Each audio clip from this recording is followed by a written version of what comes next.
A foggy Montana night. A broke Marine and his German Shepherd follow a single porch light to a cabin that looks ruined from the outside. But inside it's spotless, warm, and waiting, with a note under a river stone. If you have nowhere to go, stay. Please keep this house. He takes the bargain. The dog keeps watch. The lamp burns every dusk. Then the mystery deepens. A widow finds shelter and leaves lavender on the sill. A young couple repairs the lantern. A quiet carpenter strengthens the roof. Each adds one careful line to a house log no one owns. Who started this chain of mercy? Why does this cabin rescue the exact people who need it? Stay to the end for the answer written on the last page. If this pulls you in, please subscribe, like, and share. Help pass the light to someone who needs it. Late autumn had emptied the sky over Flathead County, Montana, of color, leaving it the pale gray of Riverstone. A damp wind moved through the pines like a low organ note, and a fine, needling rain drifted across the forest's edge where muddy ruts met a washboard gravel road bound for the small town of Evergreen. The air smelled of pitch and wet leaves and distant wood smoke. On the fringe of this timbered country, a canvas shelter no bigger than a pickup bed sagged under the rain, and beside it a man and his dog walked.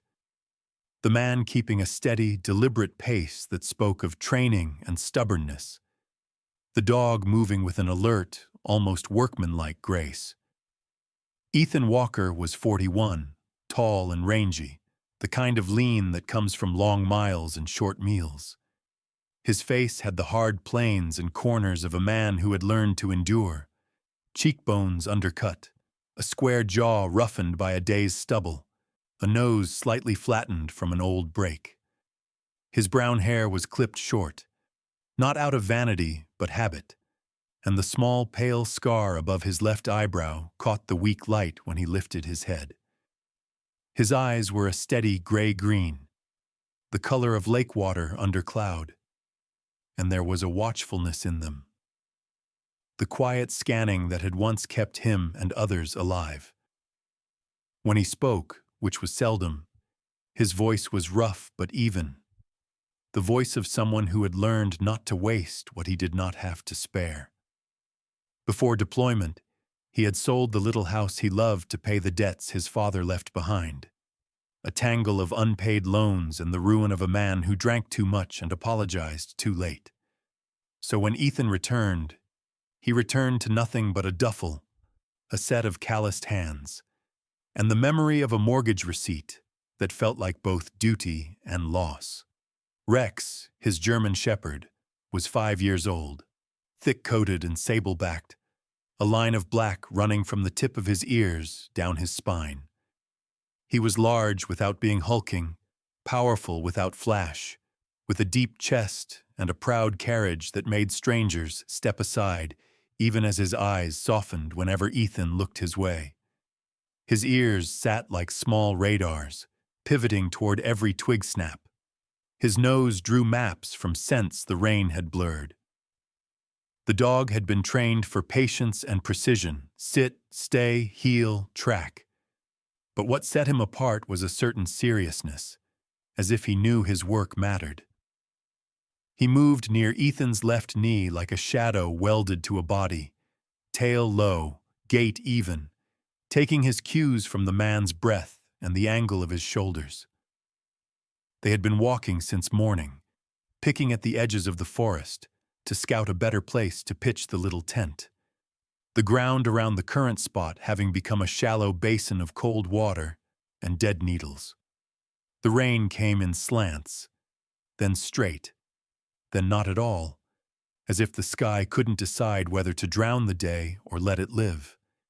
Ethan's jacket, old olive canvas lined in flannel, had soaked and then warmed to him.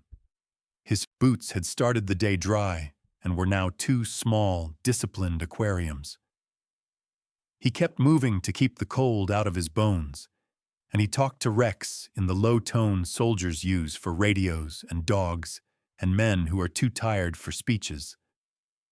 "Easy, partner," he said. "We'll find a spot. We always do." It was Rex who saw the roofline first. He stopped, ears pricked, nose working the wet air, then cast a look over his shoulder that said, "Follow." They pushed through a screen of alder and stepped into a small clearing where the forest seemed to draw a breath and hold it. There, under the huddle of firs, stood a one-room cabin. From a distance, it looked like neglect made into architecture. Cedar shakes peeled like fish scales, the porch sagging at one corner, a single shutter hanging by a rust-scabbed hinge, moss thick along the north wall. A narrow stovepipe rose like a bent finger, unlit and streaked, and a drift of wet leaves had banked against the threshold, as if the forest itself had tried to reclaim the doorway. Ethan's first instinct was caution. He swept the clearing with his eyes, reading sign the way a man reads a letter. The scuff of an old boot scrap at the step, the fresher stamp of deer, the faint track of a raccoon along the porch rail. No tire ruts cut the path. No smoke came from the pipe. No fresh wood lay stacked. He placed a palm lightly on Rex's shoulder and felt the dog's muscles quiet under his hand. "We check," he murmured, "slow and clean." They mounted the porch. The boards groaned, but the groan was the old, honest kind, not the urgent cry of rot giving way. The door was shut, but not latched. Ethan stood to the latch side, turning the knob with 2 fingers, easing the door open a finger width, then an inch. He waited, listening. The cabin exhaled a smell that surprised him. Soap, old cedar, a trace of coffee, the faint metallic echo of washed pans stacked dry. He opened the door fully and stepped in, Rex slipping at heel, as if someone had trained him to cross thresholds without bumping them. Inside, the cabin belonged to another world. The floorboards were swept and dry. A braided rug lay round and tight in front of a small iron stove. Near it, a stack of split aspen was piled with the tidy geometry of a mind that likes corners to meet. Against the wall, a narrow bed was made with a wool blanket folded at the foot, the sheets white, the pillow puffed by a hand that cared. A shelf held enamelware mugs, a tin of salt, a sack of flour clipped tight, a jar of matches sealed in a canning jar against damp. A lantern rested on the table beside a wooden bowl filled with apples that had dulled, but not yet spoiled. On a peg, a spare blue flannel hung, sleeves rolled, the fabric smelling faintly of sun. Everything suggested someone had stepped out for a moment and would be right back, and yet dust did not lie on the table and no footprints marred the floor. It was as if the cabin had been waiting, not abandoned. Ethan felt the strange sensation of a throat tightening from inside, as if some band had cinched beneath his sternum. His life these last months had been mud and rain and the discipline of keeping moving. The order of this place struck him with the force of a hymn played in a quiet church. He took off his hat and ran his hand back over his hair. Rex, 45 pounds of readiness, sat at attention, and then, when given the silent nod, lay down in a sphinx fold, head up but body at rest. The dog's nose tasted the air and decided it was good. On the table under the lantern lay a piece of paper held flat by a smooth river stone. The paper was unlined, thick, the kind you keep for letters that matter. The handwriting was careful but not ornate, a patient print. Ethan lifted the stone and read, "If you have nowhere to go, stay here. Please keep watch over this place in return." That was all. No name, no promise, no warning, no we, only you. He read it twice, then a third time, as if more words might appear between the lines. He imagined the person who wrote it and could not form a face, only hands that set things in order and a mind that chose plain words. Ethan sat in the chair and felt it hold him, the way a firm hand holds a shoulder, steady without squeezing. His wet jacket smoked lightly near the stove, though it was cold. The promise of heat was enough to make heat feel near. He looked at Rex, and the dog looked back with that deep, equal gaze that dogs give when they understand a choice is being weighed. He thought about the night he signed the paper that sold his house to pay for his father's debts, the way the pen had skidded slightly on a cheap office laminate, how his father's hand had shaken when he tried to say thank you and could not finish the sentence. He thought about the canvas shelter and the matches that sometimes refused to catch when the wind came sideways. He thought about the promise of a door he could shut against the dark. "Looks like grace to me," Ethan said, the word catching him by surprise. He was not a man of sermons, but he knew the shape of mercy when it stepped out of the trees and sat at a table like an invitation. He stood, moved to the stove, checked the firebox. Clean, swept, a small nest of kindling set like a gift. He stacked thin aspen slats, twisted newsprint, and with the match from the jar, coaxed a small breakfast-colored flame to life. It took, grew, and then leaned into itself with a little sigh.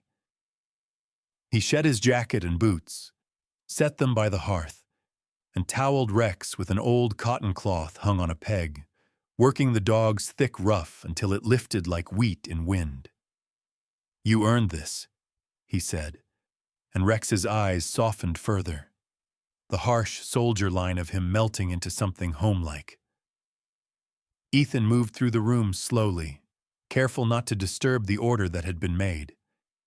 He lifted the blue flannel to his face and smelled salt and sun, then carefully put it back.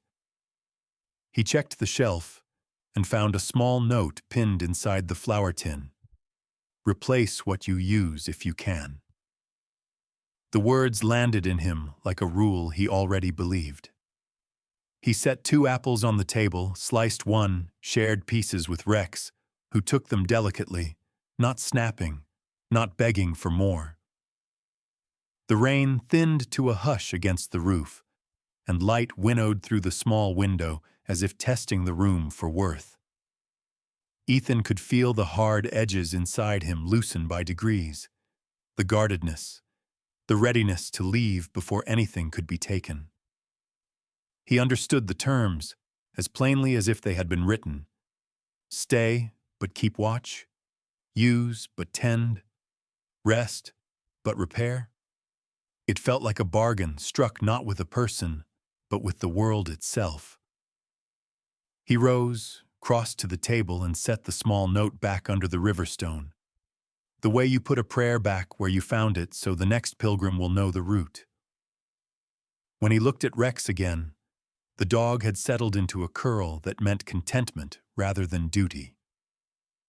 Ethan let his hand rest briefly on the dog's shoulder, feeling that steady warmth, the embodied yes that had carried them both through other doors. "We'll keep watch," he said. "We'll do it right." Outside, the rain paused long enough for the forest to make the soft, ticking sound that follows a storm, like 100 small clocks agreeing on a new hour. Inside, the stove's first flames found the dry heart of the kindling and began to speak in the low language of ember and ash. And for the first time in a long while, Ethan felt something unclench inside him and open like a hand. He did not know who had built the place or why they had left it this way. He did not know whether they would ever return. He only knew that the door was open, the floor was swept, the bed was made, and a simple sentence had held out a kind of rescue he had not thought to expect. He lifted his eyes to the small square of window and watched the gray sky consider becoming evening, then looked back at the table and the note that had just altered the architecture of his life. "Thank you," he said quietly, to the absent author, to the forest, to the God he rarely addressed, and to the strange mercy of a room made ready for a weary man and his good dog. Then he set another stick to the fire, and the two of them, man and shepherd, let the warmth take hold. Morning in the Flathead turned hard and blue after the storm. Frost seeded the porch boards, and the air smelled of pitch and cold iron as Ethan rose before the sunline slid down the pines. He read the note once more, set it beneath the river stone, and decided the only honest way to accept shelter was to make himself useful to it. Rex stretched long, shook his coat into a soft thunder of fur, and fell into step as Ethan walked the perimeter with a pencil tucked behind one ear, tapping the siding with his knuckle, counting soft spots, and measuring with his boot where water ran wrong. He pried up loose shakes and stacked them in straight piles, cut wedges from fallen fir to brace the porch's low corner, and flagged a cracked joist with a strip of cloth torn from an old shirt. Rex kept a silent patrol, nose tasting the air, circling out and back, pausing at the tree line like a sentry who trusted the day but not the next one. When Ethan needed a second hand, Rex seemed to invent himself into the role, anchoring a rope with his weight, lying across a tarp's corner so wind couldn't bully it, nudging a crooked board until Ethan's laugh gave him the release word. By noon, the cabin wore the first modest signs of attention. A rusted coffee can, emptied, nails sorted by size, the straight ones saved. A strip of tin, trimmed and hammered flat to reseal the stovepipe collar. 2 lengths of deadfall, planed on one face with a hatchet and set as braces under the porch. Ethan worked with the old economy, measuring twice because there was only one serviceable plank for any job, keeping tools corralled, refusing to let mess bloom where order should take root. When the day split in half, he shared jerky with Rex and shouldered the short footpath toward the gravel road, the kind of road that tried not to claim you unless you meant to go somewhere. Evergreen sat in a shallow bowl of land, Main Street a polite argument between old and new, an auto parts store with a vinyl sign, a laundromat with one machine forever out of order, a church with a hand-lettered board promising hot coffee and hope at 10.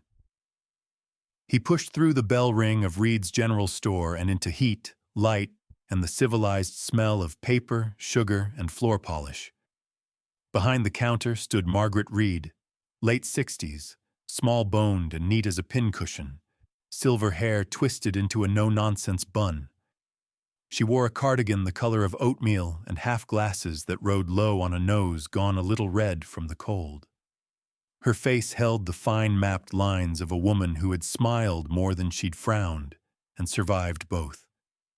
She had the quick, accurate way of looking that belongs to shopkeepers and nurses. Take a person in, weigh their need, decide the scale.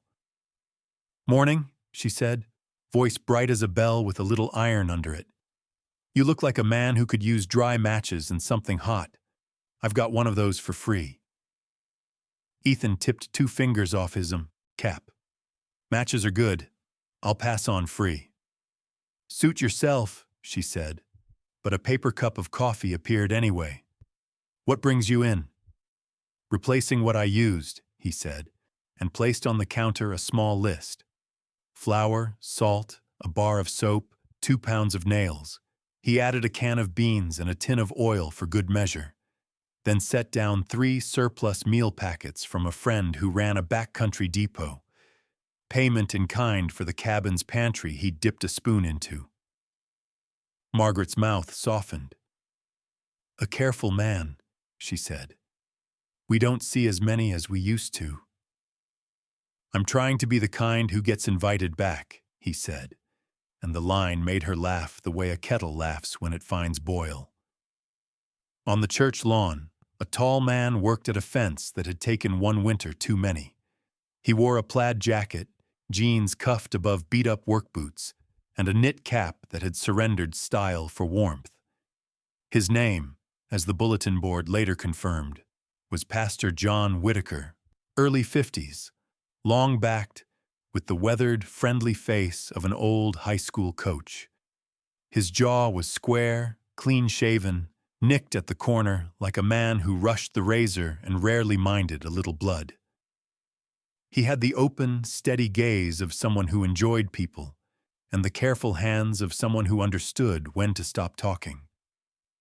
A widower of 6 years, as Ethan learned in pieces. Cancer, quiet, the congregation showing up with casseroles until their grief had something to do. John had traded Friday night lights for Sunday morning light, and carried both with an easy humor that warmed the air around him. "Fence keeps trying to sit down on the job," John said, levering up a post with a grunt. "You passing through or passing into?" "Something between," Ethan said. "I'm Ethan. This is Rex." Rex gave the pastor a polite, assessing look, tail low, ears forward, a single, slow blink that passed for agreement. John's smile reached his eyes. "Good name for a good dog. You handle a post-hole digger, Ethan?" "I've handled worse," Ethan said, and set his shoulder to the work. They dug and tamped until the fence stood straighter than the pastor's back, and when they leaned on the rails to admire their morning sermon in cedar, John clapped Ethan once on the shoulder, a coach congratulating a lineman who'd finally found his feet. "If you ever want daylight that isn't borrowed, we do coffee and eggs Thursdays," John said.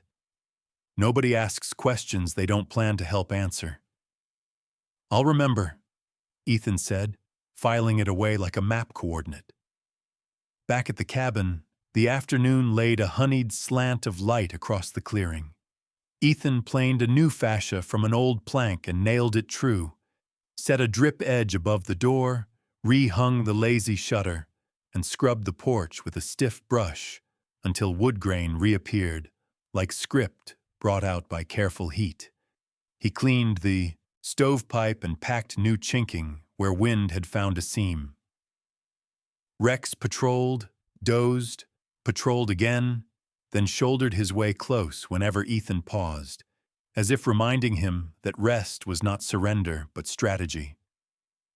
As dusk came on, Ethan climbed the porch step and hung a small lantern he had wiped and filled. He tested the wick, struck a match, and watched the mild flame take, a tiny sun sworn to the night shift. He wasn't making a beacon, only a promise. If you were cold and lost, the glow would say what the note had said to him without using any words at all. He ate a simple supper, set aside inventory against tomorrow's work, and opened the cabin's windows for a minute to let out the day's sawdust and let in the smell of clean cold. Then he wrote a line on a page he labeled House Log, the letters steady in the lamplight.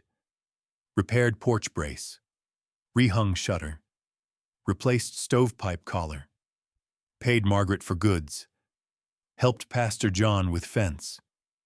He set down the pencil, pressed his palm to the wood table, and felt, not ownership exactly, but stewardship landing in his bones like a weight meant to be carried. By the time the stars found their holes in the weather, the porch lantern burned on, small and stubborn, the way gratitude burns when it's given a job. No one came up the path that night. No footsteps crossed the clean boards.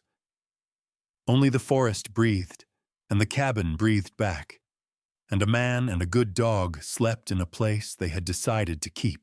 Winter arrived like a slow white tide, and then stayed, laying its patient hand across the roof until every nail learned to hold its breath. Spring answered with rain that stitched the forest together in green thread. Summer rose in the sibilant speech of pines and long, honey-colored evenings, and time rounded its edges against the cabin until the place felt less like a house and more like a heartbeat. Ethan kept a rhythm that worked because it was simple. Rise before the light, bank last night's coals, step onto the porch to read what the weather had written, then walk the line with Rex. Rex, turning 6, then 7, then 8, wore his strength differently with each season. Winter thickened his coat into a quilt. Summer revealed the sleek lines of a runner. Yet his eyes held the same poised patience, the same intelligent regard that made Ethan think of a sentry who loved his post. He had a sable back dark as wet bark, a tan mask that warmed at the cheeks, whiskers peppered with the first gray of earned winters. He patrolled without drama, nose low when reading the damp newspaper of Earth, head up when wind told a stranger's story. When Ethan paused to listen, Rex leaned his shoulder into the man's leg, a nudge that meant I am here, and so is the day. They followed a circuit that became a litany, down to the creek to test the thaw with a stick and judge how the bank slumped, up to the ridge to clear blowdowns, so the path the wind tried to erase could be redrawn, across the clearing to lean a shoulder into the porch rail and hear if it still spoke true under weight. In heavy snows, Ethan shoveled a trench to the woodpile and clapped the boards with his palm to shake loose drift. In the wet tantrums of spring, he laid a run of split rounds like stepping stones to teach water to choose another route. Some days the work was the work. Replace a cracked gutter elbow with one he bartered in town. Chink a seam the wind had found. Plane a new door shim from cedar and seat it with the heel of his hand until the latch caught sweet. Other days it was care disguised as trifles. Wash the wool blanket on a warm breeze, mend the braid in the rug with waxed thread, oil hinges so the door would open in welcome instead of complaint. He wrote all of it into the house log in a square, patient hand. March 11th, cleared ice from eaves. May 9th, reset fence post by ash. July 22nd, repaired porch step. August 4th, restocked flour and salt. October 1st, lantern wick replaced. November 18th, snow load checked, collar flashed. He added one more line, private as a prayer. Kept the light. The log grew heavy with pages, not a diary in the sentimental sense, but a ledger of gratitude recorded as maintenance, the way some people keep faith by tending altars. On town days, he took the track to Evergreen, settled tiny debts before they could grow into large ones, and let Pastor John find him a shovel to share. Margaret Reed measured out nails by the pound and advice by the ounce. You keep a place the way some folks keep score, she teased once, sliding a sack of flour across the counter. Ethan only smiled. He had learned the math of stewardship, use, replace, improve a little, and it steadied him like a cadence step. On a clear April morning, when the snowmelt ran like silver wire through the culverts, a white pickup rolled to a stop at the edge of the clearing and idled, polite as a visitor who knocks before entering. The door opened, and a woman stepped down, wearing a Forest Service jacket and a ball cap creased by long use. Sarah Collins, early 30s, stood a shade over average height, long-legged, with the strong, balanced build of someone who lives outdoors on purpose. Her skin carried a sun-browned, wind-buffed toughness, and a faint white crescent above her left wrist suggested an old rope burn. Brown hair, pulled into a low ponytail, escaped in wisps that weather could not quite contain. Her face was all clear planes and direct eyes, not unfriendly but professionally wary, the look of a ranger who has seen a calm morning tip into a wildfire afternoon and learned to ask quiet questions first. She scanned the roofline, the drip edge, the yard's neat absence of trash, then turned her steady gaze to Ethan. "Morning," she said, voice even, a Pacific Northwest lilt softened by time. "We're mapping old structures and checking fuel around them." "You the caretaker here?" "Something like that," Ethan said, one hand at Rex's collar until he read Sarah's posture and released. Ethan Walker, this is Rex. He's friendly if you are. Sarah nodded once to the dog, whose ears eased without losing attention. Good-looking shepherd, she said. I had one growing up. Dad swore she could count better than I could. The ghost of a smile touched her mouth and was gone. We're advising folks to limb up within 30 feet, stack wood away from walls, and keep the roof clear. You're already ahead of most. Ethan gestured at the trimmed firs, the raked duff, the woodpile set at a respectful distance. We had a sermon on that subject last fall, he said. I listen when the forest speaks. Sarah's gaze softened. Not everyone does. She made a few notes on a weatherproof pad, then looked back. If you need burn permits for slash piles, I can radio that in. Her eyes flicked to the lantern hanging under the eave, the one he lit at dusk. That light at night? She asked, not accusing, only curious. A promise, Ethan said, for anyone cold who needs to find the porch. Sarah studied him a beat, and whatever calculation she did ended with approval. World could use more of those, she said, capping her pen. I'll be around at intervals. If you see smoke where it shouldn't be, call it in early. I'd rather chase ghosts than watch a good roof go. She tapped her cap brim and left in a wave of gravel and courtesy, the truck shrinking until the trees took the road back. Years stacked themselves like split cords under the eave. Ethan learned the private clocks of the property. The minute in June when the first swallow wrote a cursive loop over the chimney. The morning in September when the larch gave up and gold fell like coins. The hour in January when the creek hardened enough for the quiet, careful crossing. When storms came hard, he and Rex sat shoulder to shoulder on the threshold and listened to the roof sing. When the weather gentled, he carved small tokens from scrap wood, a cross the size of a thumb, a fish with a shallow mouth, and left them on the sill like receipts for grace received. No one came to claim ownership. The door knew only the swing of seasons and the tread of two beings who meant no harm. There were days when Ethan's old aches spoke loud, and nights when the past rattled its tin cup, but work and prayer in disguise kept both at the correct distance.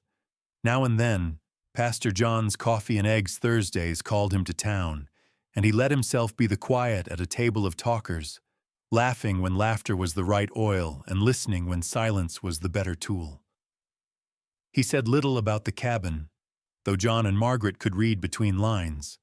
Some secrets are just truths held gently. One dusk, autumn leaning its shoulder into the trees, Ethan lit the porch lantern and watched the small circle of light lay itself down on the step. Rex settled with a satisfied grunt, chin on paws, eyes half closed but not sleeping. Ethan rested his palm on the doorframe, rough wood under callus, and felt the invisible hinge the house had become inside him. He had come here broke and unmoored, a man with a ledger balanced only by loss. Now the math was different. Inputs were hours and care. Outputs were warmth and a right-sized peace. He did not have answers about the first hand that wrote the note, but he had the shape of the gift. Shelter that asked to be kept, a miracle that insisted on maintenance. He stood a long time, listening to the thin bell of elk calling on the ridge and the soft, iron-scented breath of weather shifting. Thank you, he said to the ordinary holiness that had carried him through another year. Then he went inside to make tea, and the lantern kept its quiet watch, a patient star at the edge of the woods. The first hint was breath that wouldn't quite catch after the ridge, a thin whistle threading Ethan's chest as dawn laid a pale band over the pines. Spring had returned grudgingly. The air was wet and metallic, the kind that asks a man to count what he carries and what he can set down. His hands, once steady as clamps, shook on cold mornings like leaves hearing out the wind. Rex, now 9, moved with the contained dignity of a retired athlete, power still in the shoulders, eyes bright and exact, but jump downs more deliberate, and the scar at his right shoulder asking mercy at day's end. He shortened their loop and built jigs where muscle used to be, writing new lines in the house log, added handrail to steps, labeled first aid, stacked wood farther from wall. He underlined what mattered, and then, on a day when the sky sat low and the wind smelled of distant rain, said to Rex, "Town, partner." The dog's ears tipped. Understood. Evergreen was busy in that modest way small places are when summer nears. A delivery truck shouldered into Reed's lot. 2 boys debated baseball cards at the curb. Pastor John, sleeves pushed to his elbows, hosed pollen from the church gutters and whistled something cheerful that didn't quite hide the minor key inside it. He clocked the tremor in Ethan's right hand and didn't make a speech. "Eggs Thursday," John said, warm and brief. "We've got the good jam." "I'll make it if I can," Ethan answered, and moved on down the cottonwoods to a building that didn't advertise itself loudly. Gold letters on dark wood read, "Carter and Sons Funeral Home." Inside held the quiet order of a good library. A woman rose from the desk with professional calm and a softness that wasn't for show. Emily Carter, late 30s, stood a shade under average height, posture straight without stiffness, light olive complexion that suggested summers outside and a discipline of sleep you have to fight for. Dark chestnut hair lay to her shoulders, gathered back with a simple clip. A thin silver chain rested at the collarbone of a charcoal blouse. Her face was an oval interrupted by determined cheekbones. Her eyes did not look away from pain. When she smiled, it happened to her whole lower face, a movement that meant, "I see you, and we can carry this." "Good afternoon," she said, voice low, steady as warm rain. "I'm Emily. How can I help?" Ethan took off his cap because the room had earned it. "Name's Ethan Walker. I'm not in a hurry, just planning. I'd like things squared so nobody else has to carry it when it comes." "That's kind," she said, and something in her expression eased the air. "Come sit, Mr. Walker. We'll go through options, plain." She led him to a small office softened by gauze-curtained light and a thriving plant someone remembered to water. On her desk, neat folders, a calendar with careful check marks, a ceramic dish of peppermints. Rex lay at Ethan's boot, sighing the satisfied sigh of a dog who approves a room and the person in it. Emily noticed him with unhurried delight. "He's handsome," she said. "9? About that, best partner I ever had." "I believe you." She didn't reach for Rex without asking. When Ethan nodded, she offered the back of her hand. Rex accepted the introduction with stately courtesy. The work began. Emily translated forms that tried to make simple things complicated and untangled them until they behaved. She asked with tact and precision, cremation or burial, music or quiet, any faith community to notify. Ethan, who kept his prayers close, chose simple and local. "Cremation," he said. "No fuss.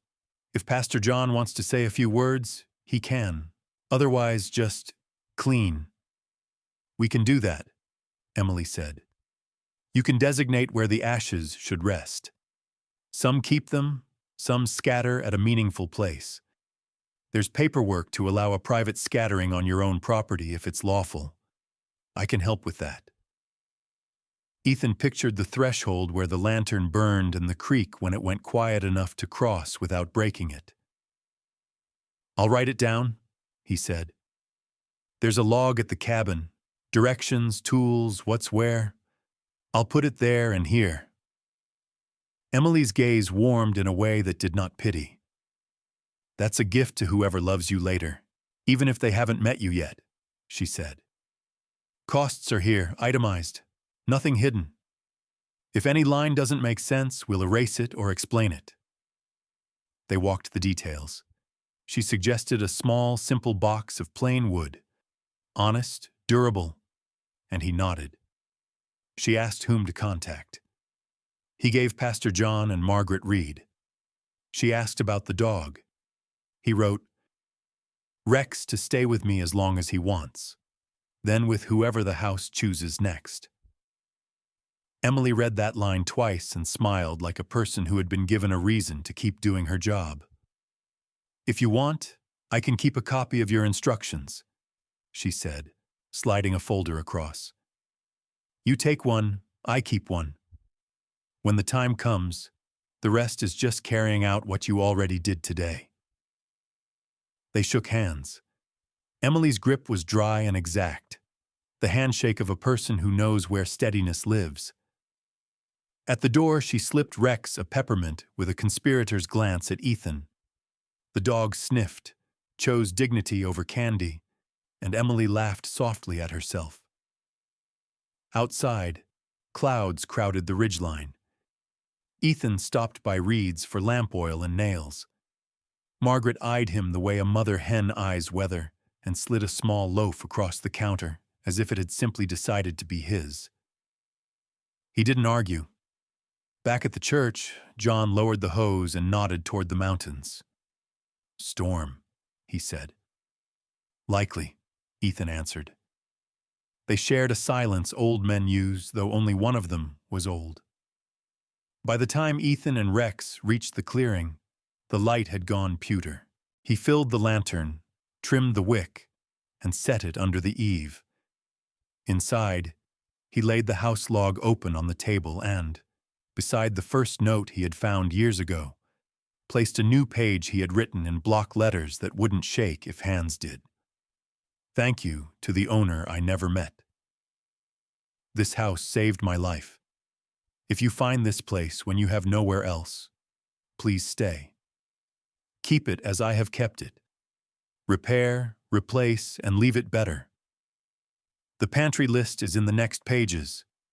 Tools are under the bench. Roofline notes on page 12.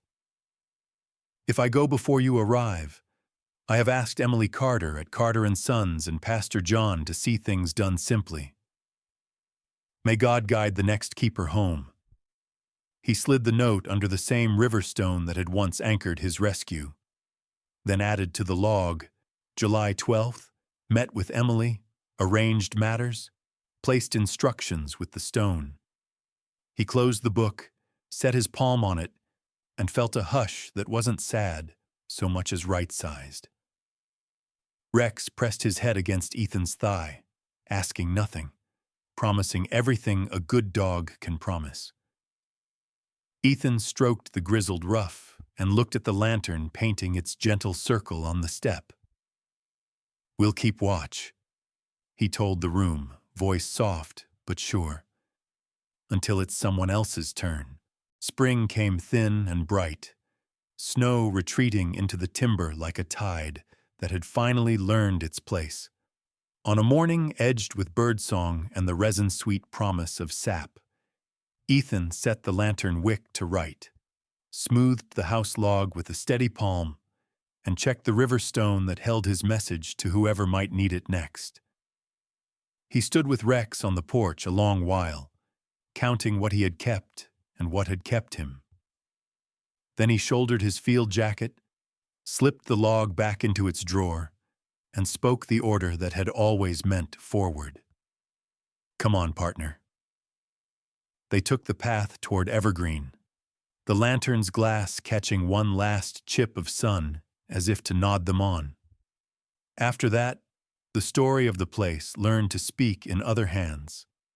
Not loudly, not as a campfire legend, but as a rumor that moved along fence rails and through church basements, a small truth with the patience to wait. Folks started calling it the house that watched over you while you watched over it. The first to arrive after Ethan's leaving were a pair too young to be that tired, and yet tired anyway: Tom Miller and Lily Parker. Their car coughed itself to silence 3 bends past the last helpful mile marker, and they followed a deer path, because hope needed somewhere to go. Tom, mid-20s, medium height, with the rangy build of a man who works temp shifts and eats when the check clears, wore a week's stubborn stubble and the hopeful squint of someone who keeps believing in engines. His knuckles told on him. Thin scars, a permanent crescent of grease soap couldn't scold away. Humor was his shield, and he used it like a mechanic uses a pry bar to lift what's stuck.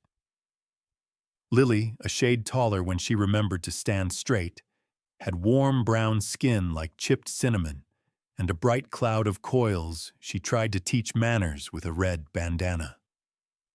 Her eyes were large and searching. She had learned early to read rooms before rooms read her. She kept her voice brave for Tom's sake, even when bravery cost. They pushed through alder at dusk and found the porch lamp laying a small gold circle on the step, like a welcome mat made of fire. Inside smelled of cedar and clean shelves.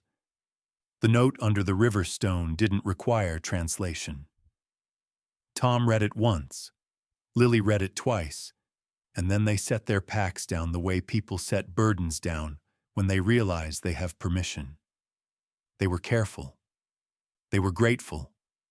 Tom resoldered a loose joint on the lantern collar with a kit from his glove box. Lily stitched the braid in the rug where it had loosened, labeled 3 drawers with neat tags: tools, linens, dry goods, and laughed when her orderliness made the little place feel bigger. On the first page after Ethan's last entry, she wrote in a tidy hand, April 14th, found shelter. Fixed lamp joint, swept, aired, said thank you aloud. Summer turned, and the house kept its watch. On a wind-polished afternoon, when the larch hinted at gold and the creek ran low enough to whisper, a second traveler stood at the threshold. May Thompson, newly widowed, 70, spare as the stem of a dandelion that has outlived storms. She wore a denim jacket that had remembered more gardens than winters, and a brimmed hat pushed low against the honest sun. Her face was a faithful map of years, creases at the corners where laughter had tried, deeper lines where worry had worked. Blue veins threaded the backs of her hands. A thin gold band still circled her finger like a soft commandment. May had a voice that chose economy and a spine that chose dignity. She had sold the house she could not afford without her husband's pension and was taking the long way to a niece in Idaho because grief moves best at walking speed. May paused beneath the eave where the lantern slept and closed her eyes as if listening for instructions. Inside, she found the table set for usefulness, the bed made without flourish, the house log waiting open like a polite book. She read Ethan's message, then the neat lines signed by Lily Parker. Thank you, May said to the room and to the man she would never meet. She made tea, pressed dried lavender she carried in a paper envelope into a small jar on the sill, and, with a knuckle that shook only a little, wrote, August 30th. Rested 2 nights, mended pillow seam, left tea and lavender, kept the light. Autumn gathered itself and then let go, and the house did what houses do when someone cares about them. It learned the grammar of the new keepers without forgetting the old. The third to come was Michael Davis, 42, a carpenter who had run out of contracts when a housing start stalled and then ran out of luck when his truck did the same.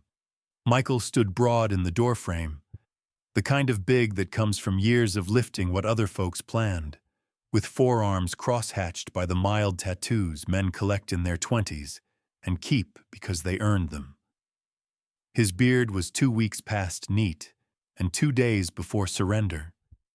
His hair, dark and stubborn, obeyed his cap more than his comb. His eyes, hazel with a rim of green, had the watchful politeness of a man raised to keep his voice low until invited. A divorce 5 years back had taught him the geometry of absence. A layoff last month had taught him the mathematics of mercy.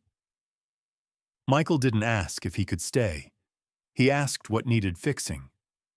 He checked the fascia, found a soft spot on the north eave, and planed a splice that would have made Ethan nod. He added a handrail to the steps with a proper return so no coat would catch, rehung a door the wind had taught a bad habit, and tuned the stove draft so it drew like a well-raised breath. Then he left a heavy pencil and a square behind, as if a blessing could be made of tools. In the house log he printed, "Contractor clear, October 19th, scoped roofline, sistered north eave, added step rail, set draft right, paid forward in cedar and sweat. Keep them light." Between these comings and goings, the house grew a quiet reputation. Pastor John mentioned it without naming it when he preached about stewardship. Margaret at the store kept a little box under the counter labeled "For the House" and slid in odd nails, a spare wick, sometimes a jar of beans that had nowhere better to be. Ranger Sarah Collins stopped by in shoulder season, ran a fire-safe eye over the clearing, and left a note: "Reduce ladder fuels before June heat. Looks good," as if the forest itself had signed off. Years stacked like split cords under the eave. Some arrivals stayed a single storm, some a season. A traveling nurse left a roll of gauze and a penciled list of herbs good for bruises. A high school kid who'd slept in his car left a folded apology and $3 under the stone. A man who didn't sign anything at all replaced the porch step with a new board that fit like a forgiven thing. Each found the bed made and the shelves honest. Each read Ethan's words and understood the bargain: be kept and keep. No one learned the original owner's name. It became, in time, the point. The house wasn't a mystery to solve, but a mercy to carry. The lantern burned each night like a small, stubborn star. And on a bright spring morning many years later, when the larches were once again the shy green of beginnings, and the creek rang like glass, someone, no one knows who, opened the log to the last page and, beneath Ethan's steady lines, under Lily's tidy hand, under May's lavender-scented scrawl and Michael's carpenter print, wrote in a larger, younger script that ignored margins and rules alike: "We are home." The river stone kept its post. The door learned more names for welcome. The house continued to do what it had been taught, to be a place where gratitude could take a job and do it well. Sometimes God's miracles aren't thunder and fire. They're a swept room, a warm stove, and a small note that says stay right when life feels heavy. This story reminds us that His love often arrives in everyday mercies and invites us to keep the house for one another with gratitude and care. If it touched you, please share this video with someone who needs hope, comment about a quiet blessing you've experienced, and subscribe so we can keep this light burning together. May God bless you and your family tonight, guide your steps, calm your storms, and lead you safely home. Amen.